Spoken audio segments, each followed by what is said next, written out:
Hello friends, मैं श्याम वर्मा एक बार आपका फिर से केमिकल पीडिया में स्वागत करता हूं। जैसा कि आप लोग को पता है, अपना हीट ट्रांसफर ऑपरेशन की सीरीज स्टार्ट हो चुकी थी। बट मुझे थोड़ा कहीं बाहर जाना था ड्यूटी के लिए, तो उसके चक्कर में कंटिन्यू थोड़ा नहीं हो पा रहा था। बट अभी मैं रूम पे आ चुका हूं, तो अब सीरीज पूरी डबल जोश के साथ आगे बढ़ेगी। तो जैसा कि हमने हीट ट्रांसफर में 2 लेक्चर ऑलरेडी ले चुके थे, तो थोड़ा-सा 2 मिनट के अंदर क्विक रिवीजन हम लोग कर लेंगे, ताकि आप भी क्विक फ्रेश हो जाएँ, ताकि प्रीवियस चीज़ें सडनली आपको याद आ जाएँ।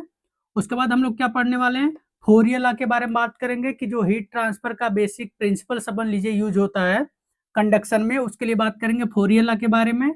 उसके बाद हम उसमें न्यूमेरिकल जो वैल्यू है, कैसे पुट करते हैं फोरियर लॉ में, कैसे हम न्यूमेरिकल सॉल्व करते हैं, उसके बारे में डिटेल फार्मूला हम लोग बात करेंगे। उसके बाद जो कुछ इंपॉर्टेंट टर्म्स हैं, जैसे रेट कैसे फाइंड करते हैं, ग्रेडियंट क्या बोलते हैं, फ्लक्स किसे बोलते हैं, ये भी टर्मिनोलॉजी हम लोग समझेंगे, क्योंकि ये 3 टर्मिनोलॉजी ऐसी हैं जो आप हीट ट्रांसफर पढ़ें, मास ट्रांसफर पढ़ें, फ्लूइड मैकेनिक्स पढ़ें, हर जगह काम आएगी। तो एक बार अगर आप यहाँ समझ लेंगे चीज़ें, तो आगे दिक्कत आपको नहीं होने वाली है। जो फार्मूला हमारा निकलेगा, उसमें जो यूनिट्स होंगी, कुछ कुछ टर्मिनोलॉजी होंगी, उसके यूनिट्स क्या होते हैं, जो एग्जाम में आपके बहुत ज़्यादा पूछे जाते हैं, उसके बारे में हम लोग बात करेंगे, ठीक है? उसके बाद जो उस दिन हमने न्यूमेरिकल नहीं सॉल्व किए थे कंडक्शन का, वो सारे न्यूमेरिकल्स भी आप सॉल्व करेंगे हम लोग, इसलिए पेन और पेपर आप लोग लेके बैठिएगा। जीरो से एडवांस तक का रहेगा, और ऐसा कोई न्यूमेरिकल मैं बताऊंगा भी नहीं कि किस एग्जाम में आया हुआ है, ताकि आप लोग परेशान मत हो। और टफेस्ट से टफेस्ट आप न्यूमेरिकल सॉल्व कर पाएंगे, ये मेरी जिम्मेदारी है। बस आप लोग मेरे साथ बैठिएगा। अगर सॉल्व भी नहीं कर पा रहे हैं, बस बैठिएगा, आप ऐसा लगेगा कि मैं चुटकियों में ये कर सकता था, ठीक है ना? उसके बाद लास्ट में जो हम लोग क्या एक प्रथा है कि इंटरव्यू क्वेश्चन, कि जो हम लोग पढ़े हैं उससे क्या इंटरव्यू में क्वेश्चन पूछे जा सकते हैं या स्किल टेस्ट में पूछे जा सकते हैं, सारी बातें हम लोग करेंगे, ठीक है? तो एक बार जल्दी से जल्दी हम लोग चलिए शुरू कर लेते हैं। पहले क्विक रिवीजन मीन्स हम लोग ने क्या क्या पढ़ा था, उसके बारे में थोड़ा सा जल्दी से जल्दी देख लेते हैं। तो हम लोग क्या देखे थे, पहले देख लेते हैं एक बार। मोड ऑफ हीट ट्रांसफर हमने देखा था, ठीक है? मोड ऑफ हीट ट्रांसफर जल्दी से रिवाइज करेंगे, पूरा नहीं, क्योंकि पूरा अगर आपको देखना है तो 2 लेक्चर ऑलरेडी अपलोडेड हैं, वो आप देख सकते हैं। आप कमेंट बॉक्स में भी उसका पिन में कर दूंगा, ठीक है? तो मैंने 3 चीज यहाँ पे आपको बताया था, क्या क्या हमारा मोड ऑफ ट्रांसफर थे हीट ट्रांसफर का। एक कंडक्शन, कंडक्शन, कन्वेक्शन, और थर्ड हमारा क्या था, रेडिएशन, ठीक है? 3 चीजें थी। इसको बोलते हैं चालन, ठीक है ना? इसको विकिरण, इसको संवहन, ठीक है ना? बहुत ज्यादा हिंदी पे, एकदम हिंदी पे ध्यान मत दीजिएगा, क्योंकि सारे एग्जामिनेशन में हिंदी नहीं आएगा। मैं आप लोग को बार बार बोला हूँ, मैं इतनी गारंटी जरूर लेता हूँ कि हर चीज आपको समझ जरूर आएगी, ठीक है ना? तो चलो ठीक है, देखते हैं हम क्या क्या हम लोग बात किए थे। तो हमने कंडक्शन में क्या बात कर लिया था कि ये मोस्टली किस में पाया जाता है, मोस्टली, ये मैंने मोस्टली वर्ड यूज किया, ना कि 100% बोला है, मोस्टली सॉलिड में, ठीक है ना? मोस्टली सॉलिड में देखा जाता है, लेकिन इसका ये मतलब नहीं कि ये लिक्विड एंड गैस में नहीं पाया जाता, ठीक है? आगे हम लोग चर्चा करेंगे। दूसरा हमारा क्या था, कन्वेक्शन। कन्वेक्शन किस में पाया जाता था, हमने बात किया था फ्लूइड्स में। फ्लूइड्स मीन्स हमारा क्या होता है, लिक्विड एंड गैसेज, ठीक है ना? Liquid and gases. रेडिएशन की हम लोग बात करते हैं, इसमें नो मीडियम, मीडियम की रिक्वायर्ड नहीं होती, ये हम लोग ने बात किया था, ठीक है ना? बेसिक चीजें। आगे हम लोग पूरा डिटेल में पढ़ेंगे। हमने शुरुआत में आपको बोला था कि इनिशियल में मैं तीनों के बारे में पहले बात कर ले, कि मैकेनिज्म क्या है, कंडक्शन, कन्वेक्शन, रेडिएशन का, मीन्स कैसे हीट ट्रांसफर होता है। सेकंड क्या बातेंगे, रेट क्या होता है, रेट ऑफ हीट ट्रांसफर कैसे होता है, ये बेसिक बेसिक पहले बातें जान लेंगे, ताकि आपको ये ना लगे कि हम कन्वेक्शन में क्या पढ़ेंगे, रेडिएशन में क्या पढ़ेंगे, हमें समझ में भी आएगा कि नहीं, लेक्चर हम देख रहे हैं, टाइम वेस्ट तो नहीं कर रहे हैं, इसलिए मैं पहले आपको ये चीजें बता दे रहा हूँ, ठीक है? तो ठीक है, ये चीजें हमने बात कर ली थी यहाँ पे। अब थोड़ा सा जल्दी जल्दी हम लोग बात कर लेते हैं कंडक्शन का। आपके कंडक्शन में हम लोग क्या देखने वाले थे, ऑलरेडी हम मैकेनिज्म बता चुके हैं, बट फिर भी। तो सबसे पहले हमने डिफिनीशन क्या बताई थी आपको कंडक्शन की। कंडक्शन हीट ट्रांसफर का वह मोड है जिसमें हीट का ट्रांसफर हाई टेम्परेचर से लो टेम्परेचर की तरफ होता है, विदाउट मॉलिक्यूल्स के मूवमेंट के। तो दो की टर्म क्या मिला, हीट का हमारा ट्रांसफर कैसे होगा, हाई टेम्परेचर से लो टेम्परेचर की तरफ, ठीक है ना? हाई टेम्परेचर से लो टेम्परेचर की तरफ। दूसरा क्या है, विदाउट मॉलिक्यूलर मूवमेंट, या इसको आप बोल सकते हैं डिस्प्लेसमेंट। मीन्स अपने स्थान को चेंज नहीं करता, अपने ही स्थान पे रहता है, उसी के थ्रू हीट ट्रांसफर हमारा होता है, ठीक है ना। अब हम लोग बात कर लेते हैं कि सर आपने बोला कि विदाउट मॉलिक्यूल्स के मूवमेंट के हीट ट्रांसफर हो रहा है, ऐसा पॉसिबल है क्या? अगर हमारा मॉलिक्यूल मूव भी नहीं कर रहा तो हीट ट्रांसफर हो कैसे रहा है? तो ठीक है, उसी के हम लोग बात करेंगे। तो वो दो तरीके से होता है, हमने बोला था दो तरीके से वो हीट ट्रांसफर फिर इसमें होता है। सॉलिड की बात हम लोग खास तौर पे कर रहे हैं, सॉलिड के लिए लेते हैं, क्योंकि मैंने मोस्टली बोला यहाँ पे ना, मोस्टली सॉलिड के लिए। तो पहले सॉलिड के बारे में देख लेते हैं। तो पहला जो हीट ट्रांसफर का इसका मेथड है वो क्या होगा? हमारा मॉलिक्यूलर वाइब्रेशन, मॉलिक्यूलर वाइब्रेशन, ठीक है ना, या इसको बोलते हैं लैटिस वाइब्रेशन।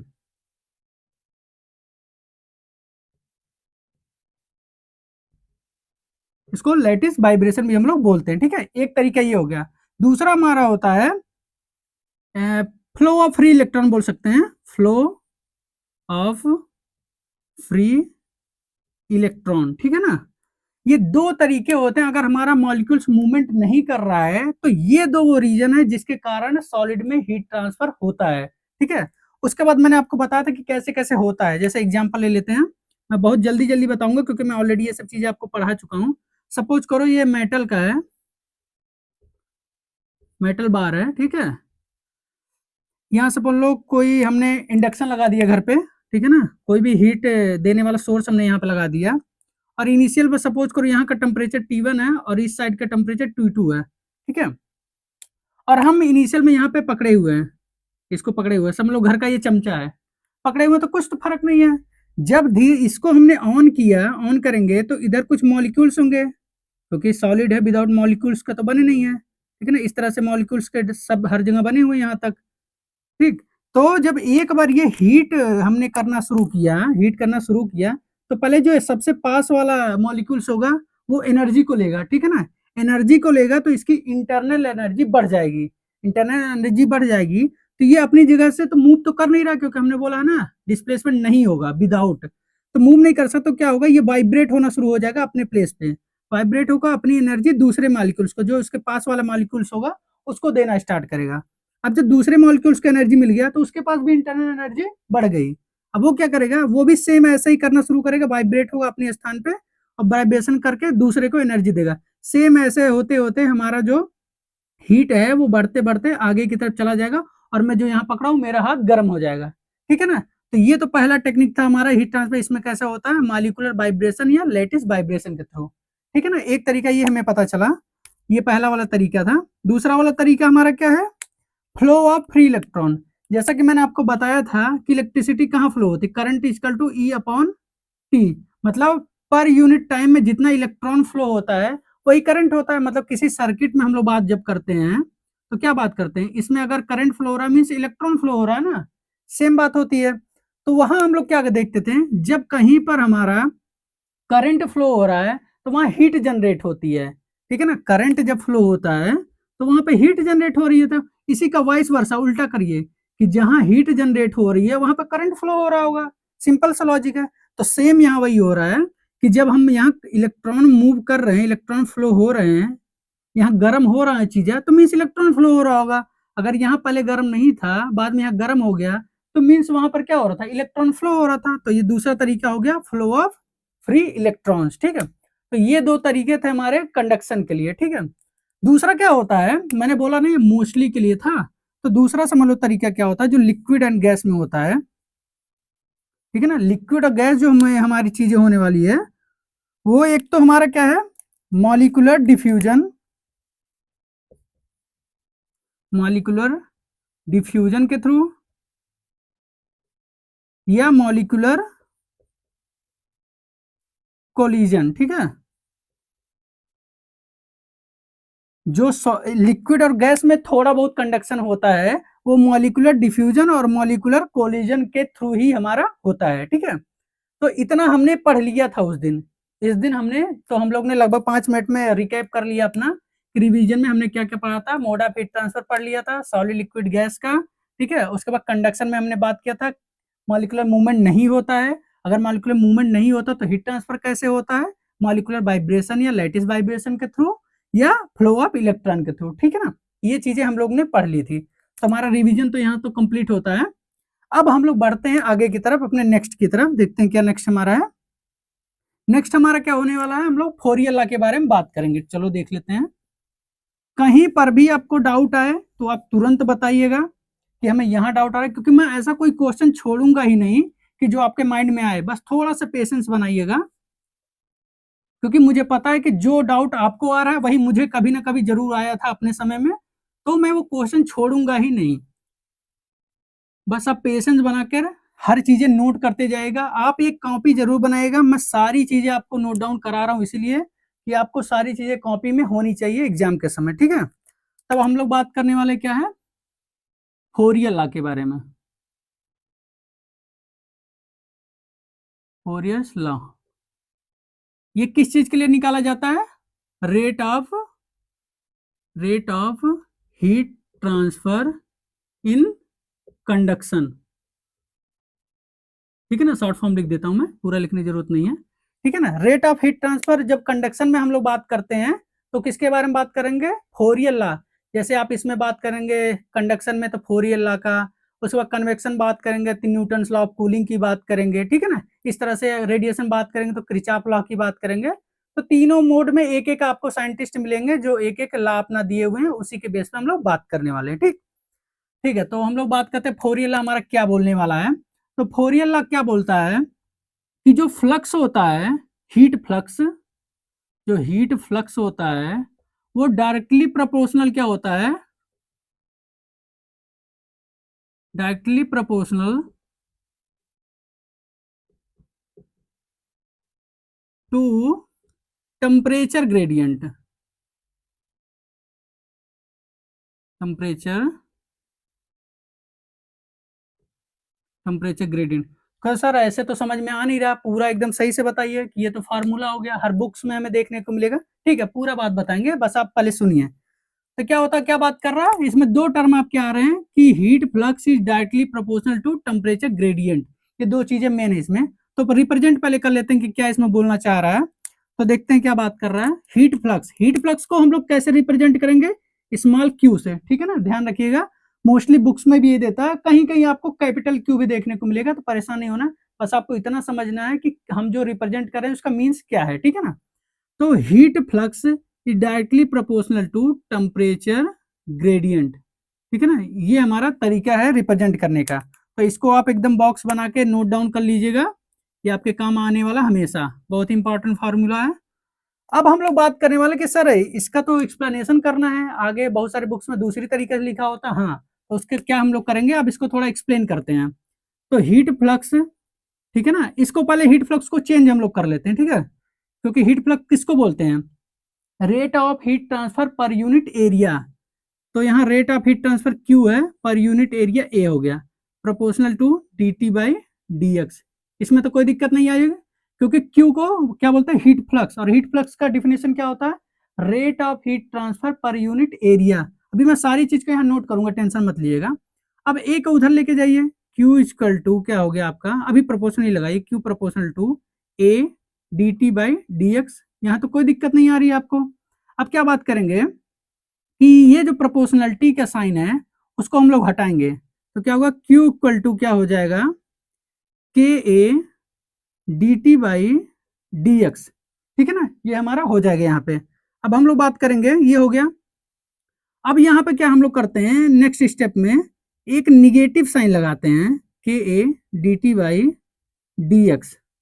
अभी मैं फिगर के साथ आपको समझाऊंगा तो ज्यादा आपको समझ में आने वाला है, मैं अभी बस बेसिक चीज आपको बता रहा हूँ।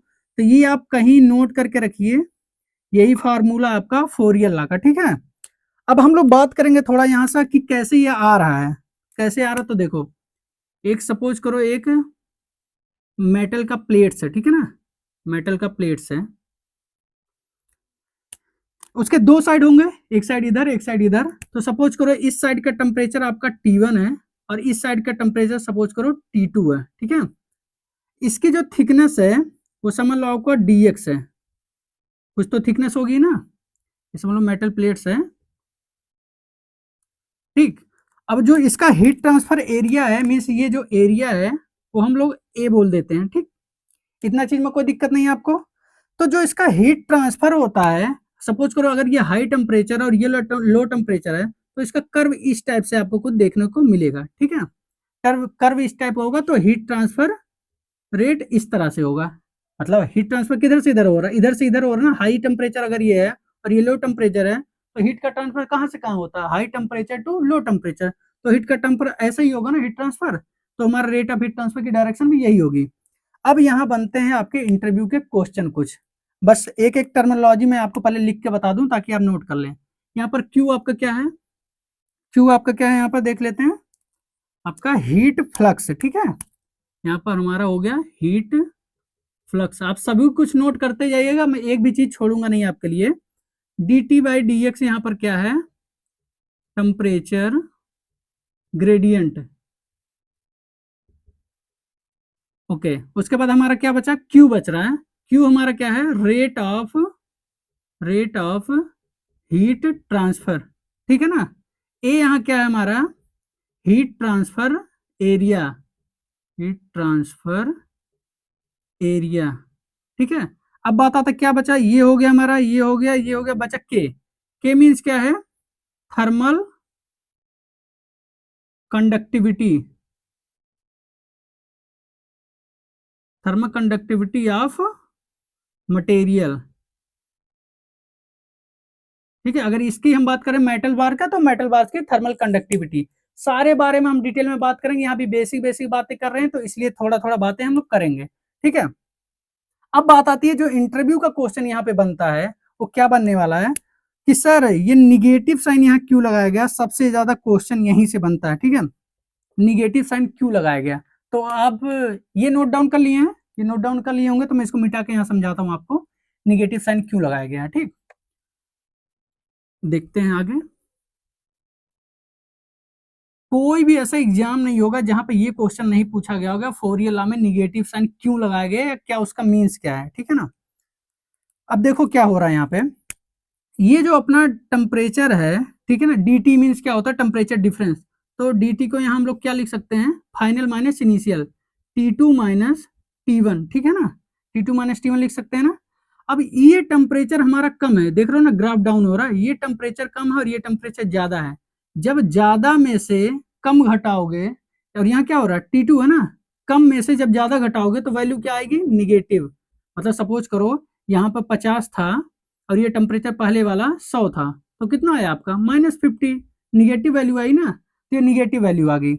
और ये dx देखो, dx मीन्स क्या है अपना, ये थिकनेस, थिकनेस, थिकनेस तो कभी निगेटिव हो नहीं सकती, तो थिकनेस तो हमेशा पॉजिटिव ही रहेगी। अब ये वैल्यू यहाँ पुट करो, तो क्या हो रहा है आपका, Q इक्वल टू के ए, ये वैल्यू निगेटिव हो गई और ये पॉजिटिव हो गई, तो समझ लो ये निगेटिव है तो ये आगे आ गया, तो ये टोटल वैल्यू जो Q हो गई वो तो निगेटिव हो गया ना, टोटल वैल्यू निगेटिव हो गया। अब इसका इंपैक्ट क्या पड़ रहा था निगेटिव होने का, कि हमारा हीट जो ट्रांसफर हो रहा है वो इस डायरेक्शन में हो रहा है, और जो हमारा टोटल वैल्यू क्यू आ गई वो निगेटिव आ गई। निगेटिव में इसका direction rate of heat transfer का इधर हो गया। तो इसी को पॉजिटिव बनाने के लिए, हीट ट्रांसफर रेट को पॉजिटिव बनाने के लिए हमने ये निगेटिव साइन यहाँ पर ऐड किया है। नहीं तो हमारा नॉर्मली क्या फार्मूला आ रहा था, ये आ रहा था ना, माइनस सिर्फ हमने इसलिए ऐड किया कि ये क्यू की वैल्यू पॉजिटिव आ सके, क्योंकि इसके थ्रू हमारा निगेटिव आ रहा था। समझ में आ रहा है ना, टी के चक्कर में हमारा वैल्यू निगेटिव आ रहा था, जिससे हीट ट्रांसफर रेट का डायरेक्शन रिवर्स हो रहा था। हीट ट्रांसफर का डायरेक्शन ये हो रहा था हमारा, और ये इसका डायरेक्शन ये हो जा रहा था। तो उसी को पॉजिटिव बनाने के लिए हम माइनस साइन वहां पर प्रेजेंट किए हैं, ठीक है ना। इसमें तो कोई डाउट नहीं आ रहा ना आपको, अगर कोई भी डाउट आ रहा हो तो कमेंट बॉक्स में आप जरूर पूछ लीजिएगा, क्योंकि ये इंटरव्यू का सबसे इंपॉर्टेंट क्वेश्चन है, आपको ध्यान में रखना है, ठीक। चलिए ठीक है, अब आगे बढ़ते हैं। अगला क्या है हमारा, जो न्यूमेरिकल वैल्यू है उसके बारे में हम लोग बात करेंगे, ठीक। देख लेते हैं जल्दी जल्दी। 1 घंटे का क्लास पूरा ही रहेगा, उसमें 1 मिनट भी कॉम्प्रोमाइज आपका इधर उधर नहीं मैं करना चाहता, कि जितना आप टाइम लेकर आए हैं पूरा यूटिलाइज हो। हमारा फॉर्मूला क्या निकल के आया था, Q इक्वल टू माइनस के ए D T by D x, यही फार्मूला निकल के आया ना। अब ये फार्मूला को हम न्यूमेरिकल्स में कैसे यूज करते हैं, निगेटिव बार बार आएगा तो आप परेशान होंगे कैलकुलेशन करने में, ठीक है। तो कैसे इसको सॉल्व करते हैं न्यूमेरिकल के समय, तो देख लेते हैं क्या करना है। कुछ नहीं करना आपको, देखो क्या है, Q इक्वल टू माइनस के ए इसको फाइनल माने इनिशियल आप कर सकते हो ना, तो T2 minus T1 divide by dx आप कर सकते हो, कोई दिक्कत नहीं, इतना ही करो, कोई प्रॉब्लम नहीं है। अब बात आती है निगेटिव साइन को हटाने के लिए आपको क्या यहाँ करना पड़ेगा, Q इक्वल टू के ए, अब T1 माइनस T2 कर दो, और इससे एक फायदा आप क्या क्या हो जाएगा कि T1 क्या था, यहाँ पे T1 हाइयर टेम्परेचर था और T2 लोअर टेम्परेचर था, मतलब T1 हमेशा ज्यादा था T2 से। तो जब T1 ज्यादा हो गया तो आप बड़ी वाली वैल्यू हमेशा छोटी वाली वैल्यू से आप घटा दीजिएगा, न्यूमेरिकल में बड़ी वाली वैल्यू देखते ही छोटी वाली वैल्यू से घटा दीजिएगा, उसमें कोई दिक्कत नहीं है और निगेटिव साइन हट जाएगा। तो आपको ध्यान रखना है। अब ये फार्मूला कैसा बन गया, के ए T1 माइनस T2, और अगर थिकनेस आपको दो दी हो तो यहाँ पर आप x2 माइनस x1 कर सकते हैं। ये फार्मूला आप जरूर नोट करके रखिएगा, अभी मैं जब न्यूमेरिकल सॉल्व कराऊंगा वहां सबसे ज्यादा आपको ये यूज आने वाली है, ठीक है ना। तो ये हमारा हो गया, यहाँ सारे टर्म के बारे में हम लोग बात कर चुके हैं।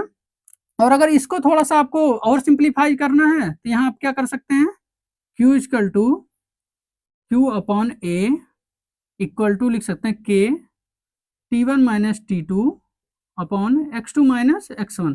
समझ में तो आ ही रहा होगा, कोई दिक्कत नहीं। इसी को जो हमारा था उसको हीट फ्लक्स के टर्म में हमने लिख दिया, क्योंकि मैंने पहले ही बताया था हीट फ्लक्स इक्वल टू क्या होता है, rate of heat transfer per unit area, ठीक है। ये दो टर्म में आप कंफ्यूज मत होइएगा, एक है रेट ऑफ हीट ट्रांसफर, ये है हीट फ्लक्स, ठीक है ना, कंफ्यूज होने की जरूरत यहाँ पे नहीं है। अब क्या है, हमने क्या रिवीजन तो कर लिया, फोरियर लॉ के बारे में हमने बेसिक बेसिक चीजें पढ़ ली हैं, न्यूमेरिकल्स में जो फॉर्मूले हमें यूज करने हैं इसके बारे में, दोनों के बारे में हमने पढ़ लिया है, ठीक है। न्यूमेरिकल्स के बारे में ये दोनों फार्मूले आप जरूर रखिएगा अपने पास, ये बहुत ज्यादा काम आएगा आपको। उसके बाद अब हमें कुछ इंपॉर्टेंट टर्म है उसके बारे में हम लोग बात कर लेते हैं, ठीक। देखते हैं हम इंपॉर्टेंट टर्म के बारे में, कुछ भी डाउट आ रहा हो, ये सब बेसिक चीजें हैं, अगर आप यहाँ नहीं क्वेश्चन पूछेंगे तो बाद में आपको प्रॉब्लम होने वाली है। मैं अपनी तरफ से कोशिश कर रहा हूँ कि कुछ चीज आपका छूटे ना, फिर भी मैं आपसे बार बार इसलिए कर रहा हूँ, कुछ भी डाउट आए तो शुरू में ही पूछ लीजिएगा, शर्म की बात नहीं है उसमें। तीन चीजें मैंने यहाँ पर आपको बोला है कि एक तो आपको ध्यान रखना है कि रेट क्या होता है, ठीक है ना, ये हर जगह आपको काम आएगा। दूसरा नंबर क्या है आपका, ग्रेडियंट, ग्रेडियंट क्या होता है उसके बारे में हम लोग बात करेंगे। थर्ड नंबर अपना क्या है, फ्लक्स। ये तीन बहुत ही इंपॉर्टेंट चीज है। आप अगर न्यूमेरिकल सॉल्व या इससे पहले कभी हीट ट्रांसफर, फ्लूइड मैकेनिक्स या मास ट्रांसफर पढ़े हैं तो देखेंगे ये टर्मिनोलॉजी हर बार आपको देखने को मिलेगी। तो आज क्यों ना इसको एकदम अच्छे से खत्म कर लेते हैं, ठीक है ना। तो इसका क्या होता है, हमारा रेट, रेट में क्या होता है कि कोई भी चीज आपको बोले, heat transfer rate, mass transfer rate, जो भी बोले, अगर उसको हम टाइम से डिवाइड कर दें तो हमारा रेट कहलाएगा। जैसे एग्जांपल कुछ भी ले लो, कुछ भी दिया हो, या बोल सकते हो एनीथिंग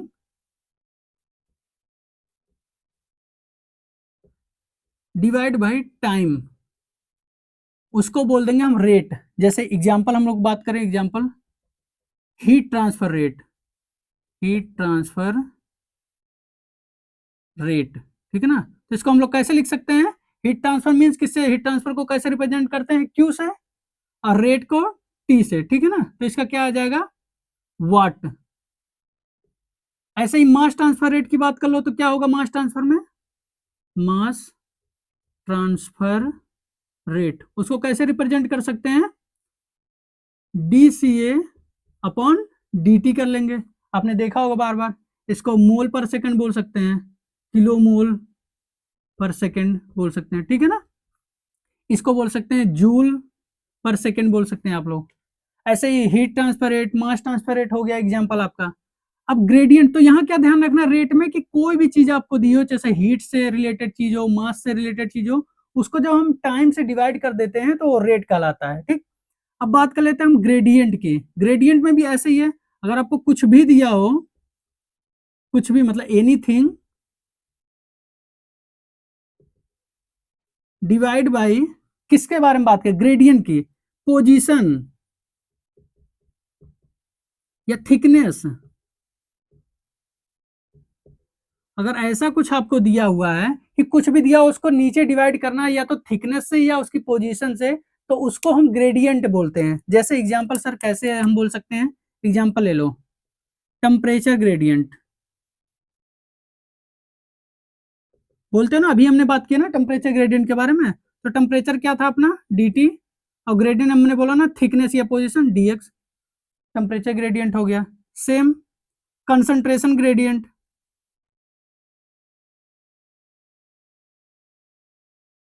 कंसंट्रेशन ग्रेडियंट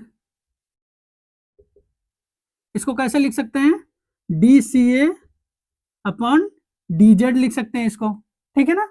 अब बात करें टेम्परेचर ग्रेडियंट, उसके बाद कंसंट्रेशन ग्रेडियंट, ये हो गए अपने। अब हम लोग बात कर लेते हैं फ्लक्स के बारे में कि फ्लक्स क्या बात करता है अपना।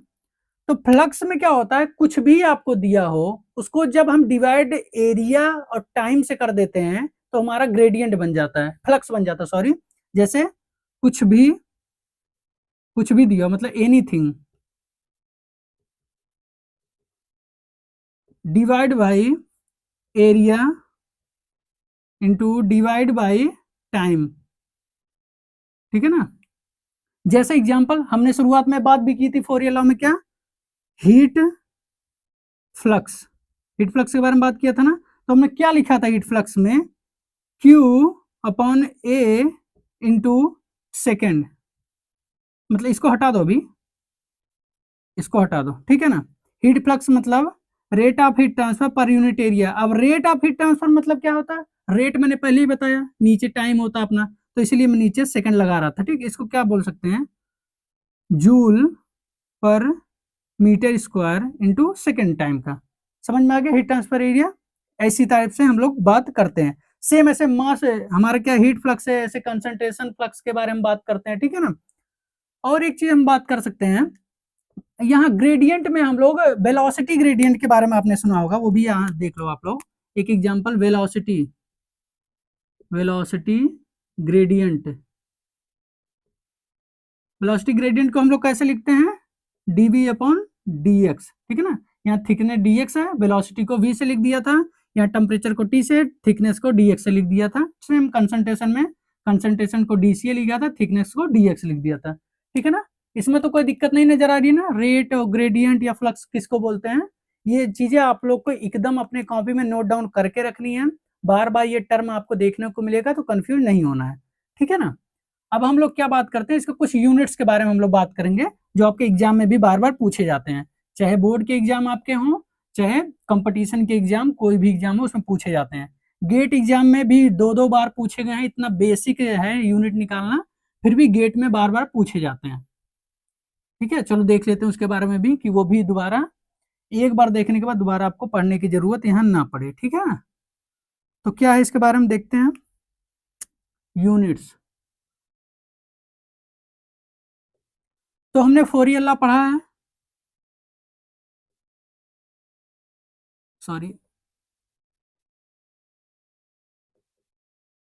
फोरियर्स लॉ, उसका फॉर्मूला हमारा क्या था, फोरियर लॉ का फॉर्मूला हमारा क्या था, Q equal to rate of heat transfer equal to minus KA dt upon dx, ठीक है ना।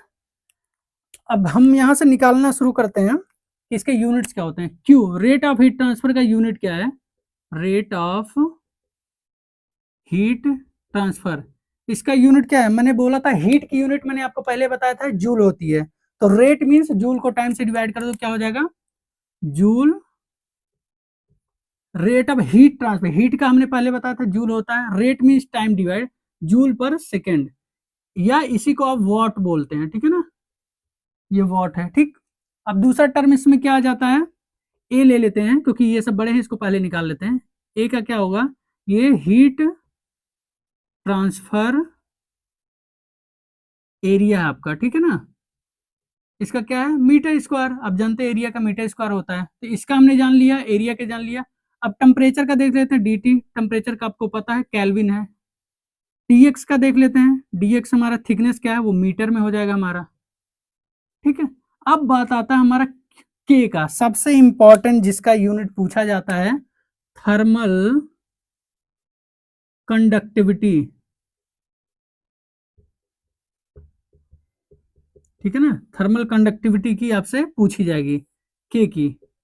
अब k की निकालने के लिए हमें क्या करना है, देखो पहले इसको रिवर्स करो, पहले उधर k निकालना है तो क्या करना पड़ेगा हमें, q into d x upon a into d t, ठीक है ना, कोई दिक्कत नहीं है। इसे के को रख के इधर इसको गुणा कर दिया, बाकी इसको नीचे ले आया, कोई दिक्कत नहीं है ना।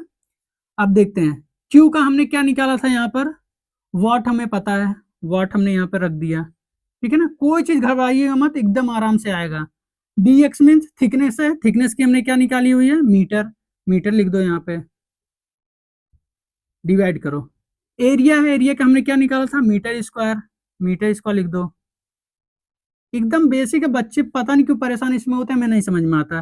टी का क्या हो गया, केल्विन हो गया। अब देखो कुछ कट रहा है क्या, सेम यूनिट काट दो। मीटर यहाँ पे था, मीटर स्क्वायर था, ये कट गया हमारा, तो हमारा बचा क्या, के की यूनिट, वॉट पर मीटर इंटू केल्विन,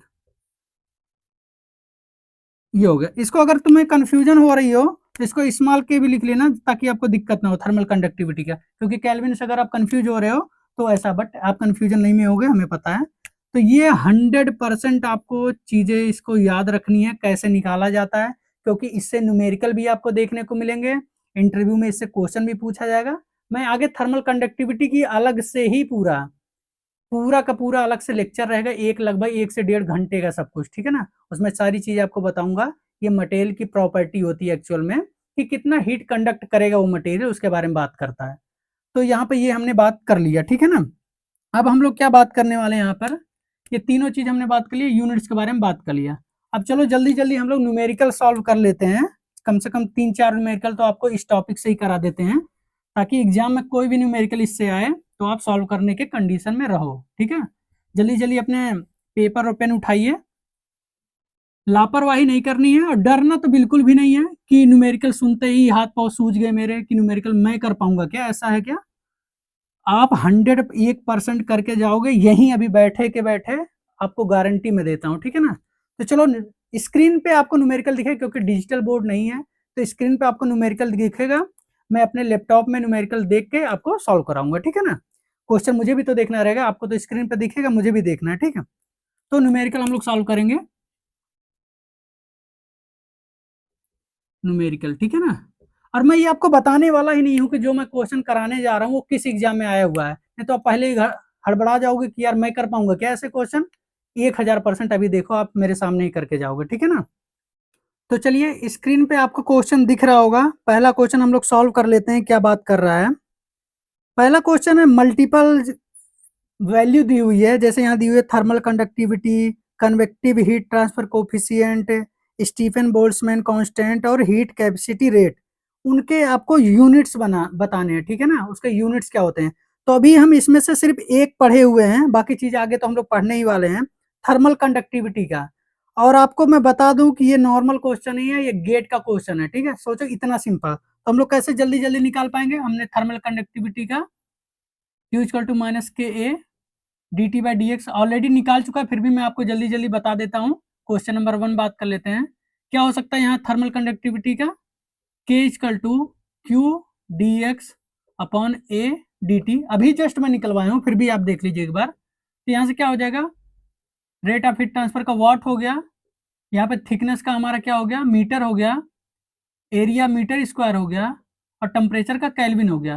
तो मीटर से मीटर चला गया, अपना थर्मल कंडक्टिविटी का क्या हो जाएगा, वाट पर मीटर इंटू केल्विन। अब इसमें देखिए कि किसमें ये आपका ऑप्शन आ रहा है, देखिए कोई ऑप्शन मैच कर रहा है क्या। तो हाँ, पी का आपका सेकंड वाला, वॉट एम की पावर -1 के की पावर -1, मतलब वॉट पर मीटर पर केल्विन, ठीक है ना। तो इतना इजी क्वेश्चन था पहला वाला, तो इससे आपको पता चल सकता है कि थर्मल कंडक्टिविटी इतना इंपॉर्टेंट टॉपिक्स है, जिससे हर बार क्वेश्चन देखने को मिलेंगे ही मिलेंगे आपको, ठीक है ना। ठीक है, ये क्वेश्चन आपके हो गए। अब हम लोग बात करेंगे एक दूसरे क्वेश्चन के बारे में, पहले इसको इरेज कर देते हैं इधर से। दूसरा क्वेश्चन हमारा क्या बात कर रहा है, देखते हैं, ठीक है। अपना दूसरा क्वेश्चन हम लोग देखेंगे, जो आपके स्क्रीन पे अब आ चुका होगा दूसरा क्वेश्चन। क्या बात कर रहा है, पहले क्वेश्चन समझ लेते हैं। The variation of thermal conductivity, मतलब थर्मल कंडक्टिविटी में कुछ वेरिएशन आ रहा है, ऑफ द मेटल, किसी मेटल की थर्मल कंडक्टिविटी में वेरिएशन आ रहा है, विथ टेम्परेचर, मतलब टेम्परेचर में चेंज करने से वेरी हो रहा है, is often correlated using an expression of form इतना। एक फॉर्म हमें दिया हुआ है, मतलब इक्वेशन समझ लो, के इक्वल टू के नॉट प्लस ए टी, ठीक है ना। कि हमें इक्वेशन दिया हुआ है, इसके थ्रू पूछ रहा है वेयर के इज थर्मल कंडक्टिविटी, जो हम लोग को ऑलरेडी पता है, एंड टी इज टेम्परेचर, जो केल्विन में है। The unit of a means a जो है, इसके बारे में बात कर रहा है, the unit of a in SI system, हमें ए का यूनिट बताना है एसआई सिस्टम में, ठीक है ना आपको। तो देखते हैं कैसे हम लोग बता सकते हैं, ये तो बहुत ईजी है, आप लोग तो ऐसे ही बता सकते हैं, बट देखते हैं क्या होता है। आप लोग एक बार कोशिश कीजिए, वीडियो पॉज कर दीजिए और अपने पेन से अपनी कॉपी में लगाने की कोशिश कीजिए। न्यूमेरिकल की एक खासियत होती है, अगर आप सिर्फ देखेंगे तो लगेगा सब समझ में आ रहा है, लेकिन आप जब करने जाएंगे तो आपसे नहीं होगा। तो इसलिए वीडियो पॉज करके जो न्यूमेरिकल एक बार खुद से सॉल्व करिए। नहीं हो पा रहा, टेंशन वाली बात नहीं है, यहाँ सीखने ही आए हैं आप लोग, ठीक है। उसके बाद जो वीडियो में मैं सॉल्व कराऊंगा वो तो आप देख लीजिएगा, देख के सीख जाएंगे, कुछ इतनी बड़ी बात नहीं है, तीर में नहीं मार रहा हूँ यहाँ पे, ठीक। देखो क्या होता है, हमें ए का यूनिट निकालना है, बल्कि हमें इसमें से किसी के बारे में कुछ भी नहीं पता है, ये भी थर्मल कंडक्टिविटी है, ये भी थर्मल कंडक्टिविटी है, टेम्परेचर, ये ए की वैल्यू पूछ रहा है। अच्छा एक चीज बताओ, पहले हम लोग क्या करते थे बचपन में, सपोज करो 10 किलोग्राम कोई चीज है, वो कितने कितने से मिलके बनी होगी, सपोज करो 8 किलोग्राम, उसके बाद 2 किलोग्राम और जोड़ दो, तो ये जो 2 किलोग्राम और 8 किलोग्राम मिले होंगे तभी 10 किलोग्राम बना होगा ना, ठीक है ना, ये है ना। ये 8 किलोग्राम और 2 किलोग्राम क्या है, उसका यूनिट सेम था, तभी ना दोनों को जोड़ दिया गया। मतलब जब यूनिट सेम रहते हैं तभी जोड़ा या घटाया जा सकता है ना, ऐसा नहीं है ना कि यहाँ केजी लिखा रहे और यहाँ न्यूटन लिखा रहे, 1 केजी और 2 न्यूटन तो लिख दो 3 केजी न्यूटन, ऐसा थोड़ी ना होता है। जब यहाँ 1 केजी लिखा हुआ है और फिर दूसरा कोई चीज 2 केजी लिखा होगा, जब यूनिट सेम है तभी जोड़ा या घटाया जा सकता है ना 3 केजी, ठीक है। सेम कॉन्सेप्ट यहाँ भी है कि जो थर्मल कंडक्टिविटी ये दिया हुआ है, उसकी जो यूनिट आ रही होगी वो इन दोनों को जोड़ने पर जो यूनिट आ रही होगी वही तो सेम आएगी, समझ में आ रहा। इसकी जो यूनिट होगी और इसकी जो यूनिट होगी, जब उसको जोड़ देंगे तो जो यूनिट आएगा वो इसकी यूनिट आ जाएगा। इतना तो समझ में आ रहा है ना, ठीक है। तो अब इसी के थ्रू इसको सॉल्व हम लोग करते हैं कि कैसे सॉल्व होगा, इसको देखते हैं हम लोग। अब क्या हमें करना है, अब हमें ए को पकड़ना है, तो हमें के बराबर के नॉट प्लस एटी दिया हुआ है, इसके बारे में तो हमें कुछ भी नहीं पता है, कुछ भी नहीं पता है, ठीक है ना। तो अब बता, हमें इसके बारे में पता है, इसके बारे में पता है, तो देख लेते हैं। के इक्वल टू 80, ठीक है ना। अब थर्मल कंडक्टिविटी की यूनिट आपको पता है कि नहीं, पता है ना, वाट पर मीटर इंटू केल्विन। और यहाँ ए का हमें निकालना, ये टी क्या है हमारा, कैपिटल टी है, मतलब केल्विन यहाँ आ गया। तो ए इक्वल टू क्या हो जाएगा, वाट per metre into kelvin square, आ जाएगा कि नहीं। आप सीरियस होके बताइए कि ये आपको समझ में आया कि नहीं है जो मैंने आपको बताया। आपका ऑप्शन में कोई दिख रहा है क्या, ऑप्शन ए तो वाट पर मीटर केल्विन है, बी वाट पर मीटर है, C watt per metre kelvin square, C number आपका ऑप्शन दिख रहा है क्या। फिर से मैं आपको बताता हूँ, कोई भी जो यूनिट इसका आएगा वो इन दोनों का मिला हुआ आएगा, ठीक है ना। और इन दोनों को जब जोड़े तो मीन्स इन दोनों का यूनिट भी सेम ही रहा होगा। यहाँ अगर केजी रहा होगा तो यहाँ भी केजी रहा होगा, तभी ना मिलकर यहाँ भी केजी आया होगा। 1 केजी 2 केजी इक्वल टू यहाँ 3 केजी आया होगा। तो सेम हमने क्या किया, इसके बारे में तो हमें कुछ पता नहीं है, थर्मल कंडक्टिविटी बारे में हमें निकालना इसका है, ठीक है ना। तो इसको ले लिया और इसको ले लिया, दोनों को हमने ले लिया। थर्मल कंडक्टिविटी की यूनिट हमने ऑलरेडी निकाल चुका है, Q इक्वल टू माइनस के ए D T by D x से, यहाँ से क्या आया था हमारा के की यूनिट, वाट पर मीटर इंटू केल्विन, ये आया था, कोई डाउट नहीं, वही हमने यहाँ पे पुट किया है। ए का हमें निकालना रहने देते हैं, टी टेम्परेचर दिया है जिसको केल्विन में हमने लेना है, इसको इधर सेंड कर दीजिए, वाट per metre kelvin square, answer आ गया ना। ये भी क्वेश्चन आपके गेट का क्वेश्चन था और बहुत सारे पीएसयू में आईओसीएल में आया हुआ है, ठीक है ना। ये क्वेश्चन बच्चे घबरा जाते हैं कि इक्वेशन देखते कि ये हमसे सॉल्व होगा क्या, एक लाइन का भी क्वेश्चन नहीं था ये, ठीक है ना। अब बढ़ते हैं अपने अगले क्वेश्चन की तरफ। समझ में आ रहा है ना आप लोग को, कोई दिक्कत वाली बात नहीं है ना, ठीक है। अब बढ़ते हैं, कोई और क्वेश्चन एक देख लेते हैं आप लोग के लिए, ठीक है। चलो एक क्वेश्चन मैं आपके स्क्रीन पे और देता हूँ, एक सेकंड पहले इसको ही रीच कर लेते हैं। मजा आ रहा है ना, ऐसा नहीं लग रहा है ना कि हीट ट्रांसफर के बहुत हार्ड हार्ड क्वेश्चन मैं करा रहा हूँ आपको जो आपसे नहीं हो सकता, और ये सब किसी न किसी एग्जाम के क्वेश्चन है, ठीक। इसके इजी तरीका मुझे नहीं लगता कि समझाने लायक हो सकता कोई कि इससे भी इजी कुछ कर सकते हैं। हाँ, अगर कुछ आपको नहीं समझ में आ रहा हो, मीन्स अपने पिछली चीजें कुछ चीजें नहीं देखी हुई हैं, ठीक है। अब देखते हैं क्वेश्चन नंबर 3 देख लेते हैं कोई कि क्या हम कर सकते हैं। चलो क्वेश्चन आपका स्क्रीन पे मैं दे रहा हूँ, देखिए आप क्या बात कर रहा है क्वेश्चन। और एक चीज आप आदत डालिए, ठीक है ना, जब कोई भी न्यूमेरिकल आप सॉल्व किया करे तो एक आदत डालिए, जैसे ये न्यूमेरिकल है ना, तो जो जो वैल्यू दी रही होगी ना, साइड में राइट साइड में गिवन करके आप लिखा करिए, ठीक है ना। जब गिवन चीजें आप लिखे रहेंगे ना, तो आधा न्यूमेरिकल ऑटोमेटिक यहीं से सॉल्व हो जाएगा, बार बार आप क्वेश्चन पढ़ने की जरूरत नहीं पड़ेगी। जैसे इसमें मैं आपको करके दिखाऊंगा कैसे हो रहा है। क्या बोल रहा है, ए फेस ऑफ कॉपर प्लेट जिसकी थिकनेस है 3 mm, ठीक है ना। तो क्या बोला, थिकनेस मतलब आपको dx दिया हुआ है 3 mm, ठीक है ना, कोई दिक्कत नहीं। थिकनेस जो हमारा कॉपर प्लेट है 3 mm thick is maintain at 400 degree centigrade, ठीक है ना। 400 डिग्री सेंटीग्रेड मेंटेन किया हुआ है, वन फोर्स मतलब T1 की बात कर रहा है 400। आप अब्ज्यूम मत करो, ऐसे देखो साफ साफ, ठीक है ना। ये T1 था, ये T2 था, ये dx है अपना, ठीक है। ये हीट ट्रांसफर हो रहा है इधर से ऐसे। अब यहां से आपको समझ में आएगा। One face of copper plate, इस फेस की बात कर रहा है, कॉपर प्लेट इसकी थिकनेस 3 mm है, मेंटेन किया है 400 डिग्री सेंटीग्रेड, ठीक है ना। नेक्स्ट लाइन क्या बोला, and other face is maintain at 100 degree centigrade. ये 100 डिग्री सेंटीग्रेड है, मीन्स T2 आपका कितना हो गया, 100 डिग्री सेंटीग्रेड, ठीक है। अब क्या बता, how much heat is transfer, unit क्या दिया, वाट पर मीटर स्क्वायर। वाट पर मीटर स्क्वायर मीन्स क्या निकालना है आपको, हीट फ्लक्स निकालना है। यूनिट इसीलिए मैं आपको निकलवाया था कि आपको तुरंत पता चल जाए कि हमें क्वेश्चन में क्या फाइंड करना है। कोई दिक्कत नहीं है ना, इसलिए ब्रैकेट में दिया है।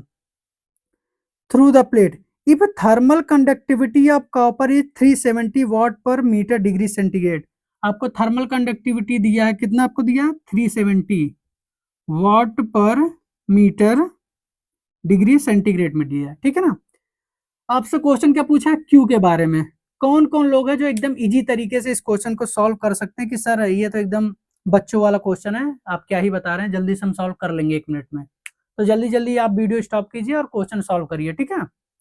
नहीं सॉल्व होगा तो मैं हूं ना यहाँ बताने के लिए, लेकिन एक बार कोशिश जरूर करिएगा, क्योंकि न्यूमेरिकल देखने में बहुत मजा आता है, लेकिन आप जब करेंगे तो बहुत सारी गलतियां होती हैं, ठीक।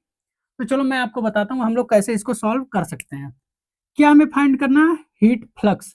हीट फ्लक्स का फॉर्मूला हमारा क्या था, Q इक्वल टू माइनस के D T by D x. ये फॉर्मूला मैं आपको बताया था ना, बताया था ना, ठीक है। अब देखो, ये Q को तो हमें निकालना है, रहने देते हैं। इसका निगेटिव साइन हटाने के लिए हम क्या कर सकते हैं, T1 माइनस T2 कर देते हैं डिवाइड बाई डी एक्स। कोई दिक्कत नहीं है ना, क्योंकि यहाँ नॉर्मली क्या होता है T2 माइनस T1। मैं फार्मूला जब एक्सचेंज कराया था यहाँ पे, तो मैं आपको बताया था ये तरीका, याद आया होगा मैं क्यों वहां बताया। अब वैल्यू पुट करिए आप, एक चीज थोड़ा कन्वर्ट कर लीजिए यहाँ पे। आपको पता है 1 मीटर इक्वल टू 10⁻³ ये आपको पता है ना। तो 1 mm इक्वल टू कितना हो जाएगा, 10⁻³ मीटर। इसमें तो कोई दिक्कत नहीं, मैं एकदम बेसिक बता रहा हूँ ताकि कोई बच्चे को कन्वर्जन भी ना पता हो तो भी वो कर ले, ठीक। तो अब देखते हैं, थर्मल कंडक्टिविटी वैल्यू कितना दिया हुआ है, 370। 370 इधर रखिए।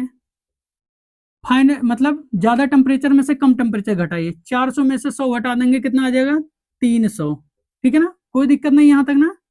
अब बढ़ते हैं, dx की वैल्यू क्या दिया था, 3 mm। 3 mm दिया ना, तो क्या कर सकते हैं, 3 इंटू mm को कन्वर्ट कर लेंगे मीटर में, 10⁻³ मीटर हो गया हमारा। कोई दिक्कत नहीं यहाँ पे ना। अब बढ़ते हैं, क्या हो गया, 370 इंटू 300 डिवाइड बाई 3 इंटू 10⁻³ हो गया ना, डन। अब 3 से आप क्या करो, 3 को कट कर दो, यहाँ 100 बचा, मीन्स इसको लिख सकते हैं 10⁻²।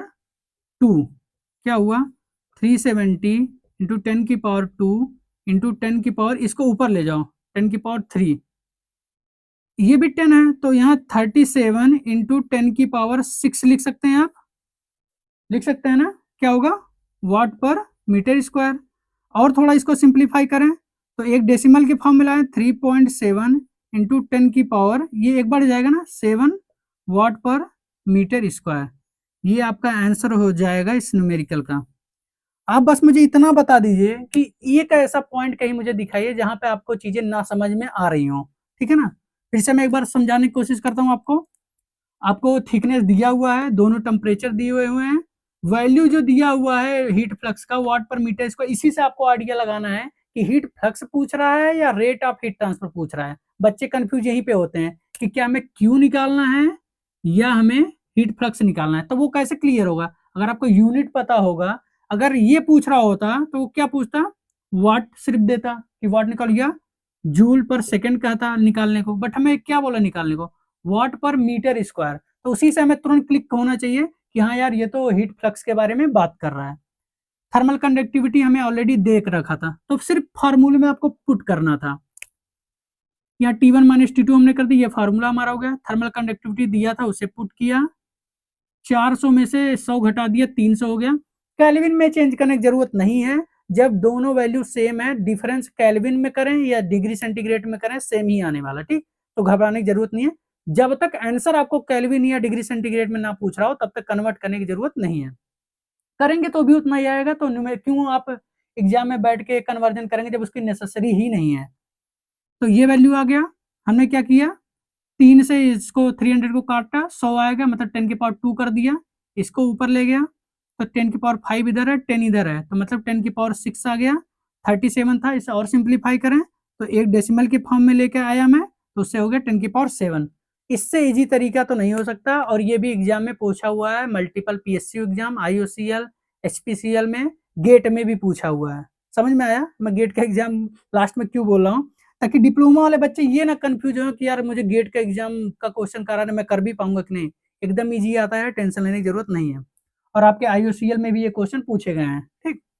चलो नेक्स्ट क्वेश्चन में थोड़ा देख लेते हैं।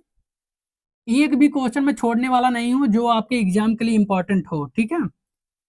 आपको अच्छा लग रहा हो नहीं लग रहा हो, लेकिन आपको करना ही पड़ेगा अगर आपको सिलेक्शन लेना है, ठीक है। न्यूमेरिकल मुझे पता है कि डिप्लोमा में अधिकतर बच्चे न्यूमेरिकल सॉल्व नहीं करना चाहते हैं, सिर्फ थ्योरेटिकल पोर्शन करना चाहते हैं, बट भाई समझो बात को, विदाउट न्यूमेरिकल सॉल्व किए ना आप आईओसीएल कर पाओगे ना कोई फर्दर, अगर आप बीटेक कर रहे हो, गेट एग्जाम दे रहे हो, तो गेट में तो आपको पता है विदाउट न्यूमेरिकल कुछ होने वाला नहीं है, ठीक है। नेक्स्ट क्वेश्चन एक और देख लेते हैं, चलो आपके लिए एक लास्ट और देख लेंगे जो अच्छा क्वेश्चन आप लोग क्लियर है। कौन सा क्वेश्चन आपको दिखा दे मैं, ठीक है, थोड़ा ट्रिकी वाला देते हैं, ठीक है, ताकि और थोड़ा दिमाग आप लोग आओ। आपके स्क्रीन पे आ गया वो क्वेश्चन, देखो, द हीट फ्लक्स, ब्रैकेट में लिखा हो फ्रॉम आउटसाइड टू इनसाइड, मतलब हीट फ्लक्स, एक पहले फिगर बना लेते हैं ताकि कंफ्यूजन ना हो। आउटसाइड से ये T1 सपोज करो है, ये T2 है, ठीक है। क्या बोला, the heat flux from outside to inside across the insulating wall with thermal conductivity K दिया हुआ। तो मैं पहले बोलता हूँ गिवन आप लिख लिया करो, आधा क्वेश्चन यही सॉल्व हो जाएगा। थर्मल कंडक्टिविटी कितना दिया है, 0.04 वाट पर मीटर केल्विन, ठीक है ना, ये दिया हुआ value. And thickness 0.16 metre, thickness आपका dx क्या दिया हुआ है, 0.16 मीटर दिया हुआ, तो कन्वर्ट करने की जरूरत नहीं है, सही है। और is 10 watt per metre square, आगे फिर से लॉजिक ना, अब ये बताओ मुझे क्या वैल्यू है, 10 वाट पर मीटर स्क्वायर, किस चीज की वैल्यू है, जल्दी जल्दी बता दो किसकी वैल्यू है। ये हमारा होने वाला है हीट फ्लक्स की वैल्यू, ठीक है ना, हीट फ्लक्स की वैल्यू हमें दिया हुआ है। The temperature of the inside wall, ठीक है ना, क्या दिया हुआ, -5, T2 की वैल्यू दिया है -5 डिग्री सेंटीग्रेड। इनसाइड वॉल के बारे में, ये तो आउटसाइड वॉल था ना, इसके बाद इनसाइड यहाँ के बारे में बात कर रहा है, तो T2 की वैल्यू हमारा -5 डिग्री सेंटीग्रेड दिया हुआ है। तो क्वेश्चन क्या पूछ रहा है, the outside wall temperature is, means आपको T1 की वैल्यू आपको निकालनी है। यहाँ से कौन कौन लोग कर सकते हैं मुझे बता दो यार, बहुत खुशी होगी जो जो लोग क्वेश्चन ये कर देंगे। कुछ नहीं है, बस सेम जो मैं पहले बताया था वही करना है, बट थोड़ा सा लॉजिक आपको यूज करना है, ठीक है। चलो मैं बताता हूँ, आप लोग पॉज करके पहले सॉल्व करने की कोशिश करो, मैं तब तक आपको बताता हूँ, ठीक। हमें क्या है, क्यू हमें क्या दिया हुआ है, -k dt/dx, ठीक है ना। फार्मूला कौन सा सेलेक्ट करना है, यही एक यहाँ पर ट्रिक है। अगर आप, इसीलिए मैं गिवन लिखने को हमेशा बोलता हूँ, क्यू की वैल्यू जैसे आपको पता चल गई तो रेट ऑफ हीट ट्रांसफर की जरूरत नहीं है। हीट फ्लक्स में दिया हुआ क्यों रेट ऑफ हीट ट्रांसफर हम लोग लिखेंगे, नहीं लिखने की जरूरत है ना, ठीक है। अब देखो यहाँ पे क्या करना है, क्यू इक्वल टू, माइनस हटाओ, के equal to T1 minus T2 कर दो, डिवाइड बाई dx कर दो, ठीक है। अब देखो के की वैल्यू आपको दिया हुआ है, यहाँ पर कहाँ दिया, इतना दिया हुआ, 0.04 वैल्यू दिया हुआ है। T1 की वैल्यू आपको निकालना है तो रहने देते हैं ऐसे, इसको बड़े ब्रैकेट में लिख लेते हैं, और T2 की वैल्यू हमें दिया हुआ, माइनस लगाते हैं, T2 की वैल्यू कितना है, -5, ठीक है ना। डिवाइड बाई थिकनेस कितना दिया हुआ है 0.16 मीटर है, तो कन्वर्ट करने की जरूरत नहीं है। अब क्या हुआ 0.04 इंटू ये 12 आएगा तो प्लस हो जाएगा ना, तो क्या हो जाएगा T1 प्लस 5, कोई दिक्कत नहीं ना, ये 0.16 हो गया। अब देखो कुछ कट रहा है क्या यहाँ पे 2 पॉइंट पे डिसमल है, यहाँ पे 2 पॉइंट पे, तो 4 4 जा 16, ठीक है ना, कोई दिक्कत नहीं है ना। और यहाँ क्यू जो चल रहा था उसकी देखो, क्यू चल रहा था ना, इसको भी वैल्यू में दिया हुआ 10 वाट पर मीटर स्क्वायर। अब इसको इधर ले आओ, 10 इंटू 4 इक्वल टू क्या हो गया 40, यहाँ 40 डायरेक्ट हम लोग लिख सकते हैं, कोई दिक्कत नहीं ना। इक्वल टू यहाँ क्या हो गया T1 प्लस 5, इतना कोई दिक्कत नहीं। अब T1 इक्वल टू क्या होगा, इधर आएगा माइनस हो जाएगा 40 माइनस 5 इक्वल टू 35, ठीक है ना, डिग्री सेंटीग्रेड लिख लो क्योंकि आपका आंसर डिग्री सेंटीग्रेड में। यहाँ मैं बोलता हूँ, यहाँ अगर आंसर केल्विन में आया होता तो यहाँ क्या करते हैं 35 प्लस 273 कर लेते हैं, कोई दिक्कत थी क्या आपको, नहीं ना, लास्ट में कन्वर्ट कर लीजिए। तो ये हो गया आपको 35 आंसर। क्या ऑप्शन में दिया हुआ क्या 35 को, देख लेते हैं। आपका option number B, option number C 35 आ रहा है, तो आपका ऑप्शन नंबर सी सही हो जाएगा। कोई दिक्कत, कोई दिक्कत नहीं ना। ये आपका कहाँ कहाँ आया हुआ क्वेश्चन, IOCL में आया हुआ है, HPCL में आया हुआ है, DRDO में आया हुआ है, BARC में आया हुआ है, और गेट 2001 में आया हुआ है। समझ में आ रहा है, एकदम चुटकी में विदाउट कुछ आप किए आंसर ला सकते हैं, बस आपको घबराना नहीं है, सब आप कर सकते हैं, ठीक है ना। और कोई क्वेश्चन आपको कराना है क्या, नहीं, इतने थर्मल कंडक्टिविटी और फोरियर लॉ पे इतने ही क्वेश्चन आपको कराने थे जो मोस्टली मैं करा चुका हूँ, ठीक है। मुझे लगता है इंटरव्यू क्वेश्चन में बेसिक चीजें आपको थोड़ी चीजें याद रखनी है, फिर भी अपनी जो प्रथा है बिना खत्म किए तो नहीं छोड़ सकते हैं, नहीं तो कहोगे सर इंटरव्यू क्वेश्चन छोड़ दिए। यहाँ से एक दो क्वेश्चन तो अच्छे बन सकते हैं जो हर बार बनेंगे आप लोग के लिए, ठीक है। कितना मिनट का वीडियो हो गया, मुझे लग रहा है कि 1 आवर्स तो कंप्लीट हो चुके होंगे, फिर भी मैं इसको खत्म करके ही छोड़ूंगा आपका, ठीक है। इंटरव्यू क्वेश्चन, इंटरव्यू क्वेश्चन, क्योंकि ऑलरेडी लेक्चर थोड़ा पीछे हो गया, मुझे थोड़ा बाहर जाने के चक्कर में, तो थोड़ा टाइम बढ़ेगा भी तो कोई दिक्कत नहीं है। इंटरव्यू क्वेश्चन में सबसे पहले आपको पूछेगा कि आपका कंडक्शन में जो रेट ऑफ हीट ट्रांसफर आप किस फार्मूले के थ्रू निकालते हैं। कंडक्शन में रेट निकालने के लिए कौन सा फार्मूला हम लोग यूज करते हैं, तो उसका क्या आंसर हो सकता है आपका फोरियर लॉ, फोरियर्स लॉ, ठीक है ना। मल्टीपल एग्जाम में ये क्वेश्चन पूछा हुआ है। अब दूसरा क्वेश्चन यहीं से आपका बन सकता है, ठीक है ना। अच्छा ठीक है, फोरियर लॉ है, तो फोरियर लॉ का क्या मैथमेटिकल रिप्रेजेंटेशन क्या होता है, तो आप बता सकते हो कि सर हीट फ्लक्स जो होता है वो डायरेक्टली प्रोपोर्शनल होता है टेम्परेचर ग्रेडियंट के, और उसको सिंप्लीफाई फॉर्म में लिख सकते हैं Q equal to minus KA dt by dx। कहेगा ठीक है, बहुत अच्छी बात है। तो पूछेगा अच्छा इतना चीज बता दिए तो ये बता दो कि ये निगेटिव साइन क्यों लगाते हैं, फोरियर लॉ में निगेटिव साइन क्यों, निगेटिव साइन क्यों लगाते हैं हम लोग फोरियर लॉ में। तो आप बता सकते हो कि सर जो यहाँ पे टेम्परेचर होता है, टेम्परेचर डिफरेंस हमेशा लोअर में से T2 माइनस T1 करते हैं हम लोग, तो निगेटिव वैल्यू आती है, निगेटिव वैल्यू आ जाती है। तो जब हीट ट्रांसफर का डायरेक्शन एक साइड में है और रेट ऑफ हीट ट्रांसफर की डायरेक्शन दूसरे साइड में हो जाएगी, तो न्यूमेरिकल सॉल्व करने में हमें प्रॉब्लम आएगी। हम उसी को पॉजिटिव बनाने के लिए, रेट ऑफ हीट ट्रांसफर को पॉजिटिव बनाने के लिए ही निगेटिव साइन वहां पर हम रिप्रेजेंट करते हैं। मैंने आपको बताया था ना, ये हमारा ब्लॉक है, सपोज करो यहाँ T1 है, यहाँ T2 है, ऐसे हीट ट्रांसफर हमारा हो रहा है, ठीक है। तो ये अगर टेम्परेचर यहाँ मानो T1 हाइयर है T2 से, मतलब T1 का टेम्परेचर ज्यादा है T2 से, ठीक है। तो dt मीन्स क्या होगा हमारा T2 माइनस T1। अब ये कम है, मान लो यहाँ 5 था और ये 10 था, -10, ठीक है ना, तो -5 आ गया ना। तो ये पूरी वैल्यू जो Q की थी वो निगेटिव आ गई, ये डायरेक्शन पॉजिटिव में जा रहा है, ये डायरेक्शन निगेटिव में आ गया, तो इसी को पॉजिटिव बनाने के लिए हमने निगेटिव साइन यूज किया था सर, ठीक है। ये क्वेश्चन यहाँ पे पूछे जा सकते हैं। और क्वेश्चन आपको क्या पूछे जा सकते हैं फोरियर लॉ के, उसके बाद हाँ thermal conductivity, thermal conductivity actual में ये मैं आगे आप बहुत एक्सप्लेन करने वाले हैं, हम लोग इसको बहुत डिटेल में, लगभग 1.5 से 2 घंटे का लेक्चर होने वाला है। तो बट थोड़ा सा मैं यहाँ बता देता हूँ आपको कि क्या पूछ सकते हैं यहाँ पे कि क्या है थर्मल कंडक्टिविटी, क्या होता है, किसी मटेरियल के किसकी थर्मल कंडक्टिविटी ज़्यादा होती है, सॉलिड लिक्विड गैस की किसकी, उसका यूनिट बता, यूनिट तो जरूर आपसे पूछेंगे कि थर्मल कंडक्टिविटी की यूनिट बता दीजिए क्या होता है निकाल कर, ठीक है ना। तो आज मुझे लगता है उसके बाद तो हम लोग न्यूमेरिकल ही सॉल्व किए हैं, तो आज के टॉपिक से तो इंटरव्यू में और कुछ ज़्यादा नहीं होना चाहिए, आगे बहुत सारे हैं। हीट ट्रांसफर में इंटरव्यू में हजारों क्वेश्चन बनने वाले हैं। Heat transfer, fluid mechanics, mass transfer ऐसे सब्जेक्ट हैं जो इंटरव्यू की मेन जान होती है, ठीक है। यहाँ आपको वीक नहीं होना है, और मैं गारंटी देता हूँ कोई भी टॉपिक आपका इसका छूटेगा नहीं कि आपको समझ में ना आए, गारंटी के साथ।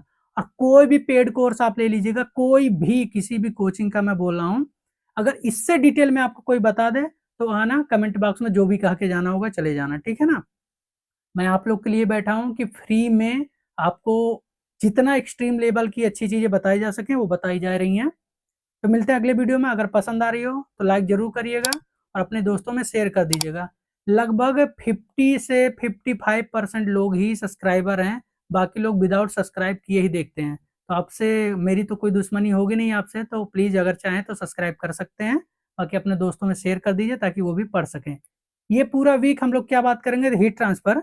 नेक्स्ट वीक जो दूसरा सब्जेक्ट हम खत्म करें, कम से कम 2 सब्जेक्ट तो जल्दी जल्दी खत्म कर लेते हैं, ठीक है।